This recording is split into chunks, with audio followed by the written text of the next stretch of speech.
Nahibayo pa mo nga gipaubos na sa state of calamity ang Barangay Ermita human maigo sa sunog ang tulo ka sityo nini kagahapon.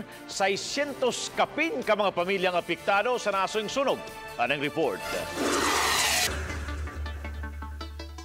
Sa ubos nga bahin, nining wala mahuman nga depisyo sa Unit 2 Carbon, temporaryong nagpahiluna ang kadaghanan sa nasunugan sa litdool laman sila dapit. Silang tanan, wag yun na dalang butang sa pagsiguro nga di sila madakip sa paglamoy sa kalayo. Kalbaryo kaayo alang kanila, ilabi na panahon sa kagabion kay wa sila isuga. Pait kay sir. Wa dyan minadam sa gamay. Wala, amurang mga anak, amo kagalingon. Samtang ang mga biktima na nagpahiluna sa James sa Barangay Ermita. Maogi hapon ang ilang sitwasyon. Pareho silang tanan ng hinaot nga makabangon pinaagi sa pagtabang kanila sa kagamhanan. Kinahanglan jud mi diri mga banig, mga unlan, kaldero para lutuan.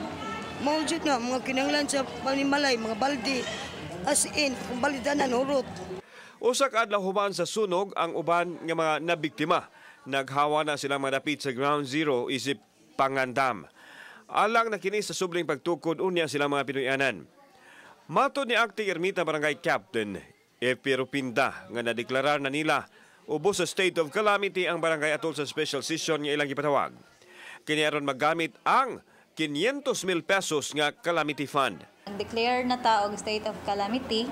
Well, in fact, karon ta nag-special session kay gahapon man nag-emergency meeting me yesterday pag after sa sunog. Pero kinahanglan makakuantag state of calamity sa special session. Holiday man gahapon. So dili ta maka-special session. So mao nang karon mi nag-special session.